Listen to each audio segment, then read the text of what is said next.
আর গান শোনার মানুষের কিছু রুচি থাকে। কিছু গান ছিল না, শুনলে তাও কিছুটা ভালো লাগে, তাই না? এমন কেউ নাই যে গান কানে যায় নাই, আছে না? এমন কোনো মানুষ নাই যে গান আসলে কখনো কানে যায় নাই। কানে যাবে সবাই, কারণ সবাই তো ওপেনলি শোনে। কিছু কিছু গানের অ্যাটলিস্ট কিছু মান আছে, মানে শুনলে মনে হয় ঠিক আছে গান হচ্ছে, যদিও ওটা হারাম। এখন যেগুলো প্লে হয় দেখবেন, এমন কিছু মিউজিক, এমন কিছু ধুমধারাক্কা, মানে গানের কোনো জাতি না, মানে শয়তান যে নাচছে ওর পাশে কোনো কোনো কোনো কি বলবো, আসলে কোনো সন্দেহ নাই ওর পাশে শয়তান নাচছে। এমন এমন সাউন্ড, আর যদি যা বলেন ভাই সাউন্ডটা একটু কমায় দেন, পাশে আলেম আছে বা মসজিদ আছে বা নামাজ হচ্ছে, আরো জোরে দিবে সাউন্ড। এদেরকে সামাজিকভাবে প্রতিহত করা দরকার। এদের বিরক্তি এত বেড়ে গেছে, মাঝে মাঝে এমন কিছু দিবস আছে, দিবসগুলো গানের জ্বালা রাত্রে ঘুম হয় না। মুমিন বান্দা এশার নামাজ পড়ে ঘুমিয়ে যাবে, শেষ রাত্রে উঠবে, ও সারা রাত ঘুমই হবে না এই গানের জ্বালায়।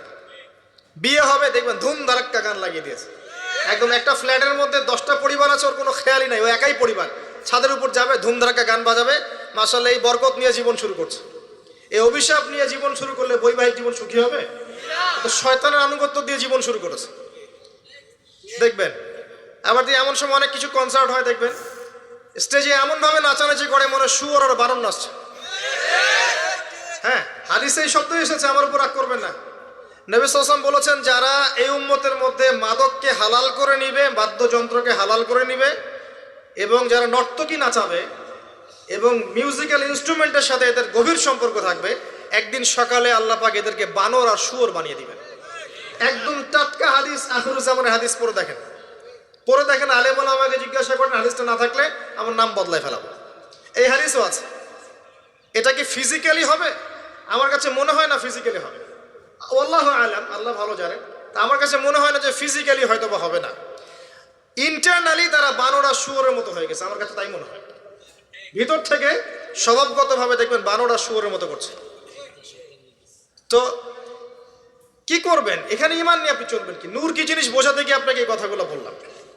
আপনি 10টা দিন ইতিকাফ করে তারপরে এই পরিবেশে যান, আপনি আল্লাহর নূর নিজেই বুঝতে পারবেন, আল্লাহর নূর কি জিনিস, আধ্যাত্মিকত্ব কি জিনিস। আপনার কাছে এগুলো ভালো লাগবে না, আপনার মন, আপনার কান শুনতে চাইবে না, আপনার চোখ দেখতে চাইবে না। আর এগুলোতে থাকতে থাকতে থাকতে থাকতে যদি এগুলোকে স্বাভাবিক মনে হয়, তাহলে বুঝবেন আপনার কলবে নূরের ছিটা ফোটাও নাই, কলব আগেই মরে শেষ হয়ে গেছে। এখন আমাদের কলব এই অবস্থায় আছে, আমাদের চারপাশে এগুলো দেখছি না, গান বাজনা, বাদ্যযন্ত্র, মাদক, বেহায়াপনা, অশ্লীলতা, বেপরদামি, পর্নোগ্রাফি, ব্লু ফিল্ম, সব তো দেখছি নিত্যদিন, প্রতিদিন দেখছি। তো এগুলো দেখে যেহেতু আমাদের মনের মধ্যে কোনো রিয়াকশন আসে না, বুঝতে হবে মন কিন্তু নাই, dead. We are living with a dead heart. আমরা একটা মৃত হৃদয় নিয়ে ঘুরছি আর কি, আর কিছু না। এখন এই হৃদয়ে ঝাঁকি দিবে কিভাবে? এই অবস্থায় মৌত আসলে কি হবে? মৌতের কষ্ট খুব বেশি হবে। মৃত কলব অবস্থায় যদি মৌত চলে আসে, তাহলে মৃত্যুর যন্ত্রণাটা খুবই কঠিন হবে। কত কঠিন হবে আমি একটা হাদিস দিয়ে বুঝাচ্ছি। আমি এই হাদিসের নাম্বার এখন বলতে পারছি না, কারণ অনেকদিন আগে হাদিসটা পড়েছি, বাট আমি হাদিসটা পড়েছি। এবং যদি কেউ দলিল চান আমি আপনাকে প্রাইভেটলি দিতে পারবো ইনশাআল্লাহ। কোনো একজন নবী আল্লাহকে বলেছিলেন যে আমি বারজাখের মানুষের সাথে যোগাযোগ করতে চাই। কেমন আছে বারজাখের, বারজাখ বোঝেন তো, পরকালে বারজাখের মানুষ কিরকম আযাব, কিরকম শাস্তি ভোগ করছে, আল্লাহ আমি একটু দেখতে চাই। একজন ব্যক্তি, মেবি উনি মুসা আলাইহিস সালামের যুগের বা ঈসা আলাইহিস সালামের যুগের, আমার ঠিক মনে পড়ছে না, এ দুজনে একজন হতে পারেন।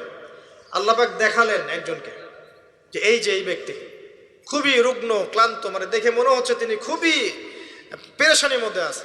তাকে নবী জিজ্ঞাসা করছেন, একজন নবী জিজ্ঞাসা করছেন, তুমি কি অবস্থায় আছো, কেমন আছো? তো সে বলছে যে আমার মৌত হয়েছে আজকে থেকে 1000 বছর আগে, আমার মৌত হয়েছে আজকে থেকে 1000 বছর আগে, এখন পর্যন্ত মৌতের যন্ত্রণা আমার যায় নাই। আমার কথা কি বুঝতে পারলেন ভাই? যার কলব যত মৃত, রূহ কবজ করার সময় তত শাস্তি হবে, তত বেশি কষ্ট হবে।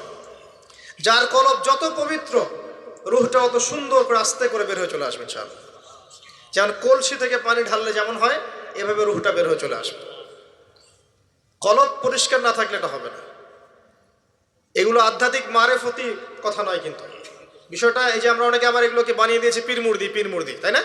এবং নেগলেক্ট করি যেগুলো পীর মুর্দি বয়ান করবেন না, এসব পীর মুর্দি বলে বিষয়টা না, বিষয়টা হচ্ছে আত্মশুদ্ধি। আর একজন পীর যদি একজন মানুষকে আত্মশুদ্ধির পথে নিয়ে যেতে পারেন, বিষয়টা কখনো খারাপ করে দেখার কিছু নাই। একজন মানুষ যদি আরেকজন মানুষকে আত্মশুদ্ধির পথে নিয়ে যেতে পারেন, এটাকে খারাপ করে দেখার কিছু নাই। হ্যাঁ, এগুলোর নামে আমরা অনেক কিছু তৈরি করেছি যেগুলোর হয়তো অস্তিত্ব নাই। এটার নামে আমরা অনেক কিছু তৈরি করেছি, নিজেরা বানিয়ে নিয়েছি, এগুলো হয়তো আপনি বলতে পারেন যে হ্যাঁ এগুলো সুন্নাহসম্মত হচ্ছে না ইত্যাদি।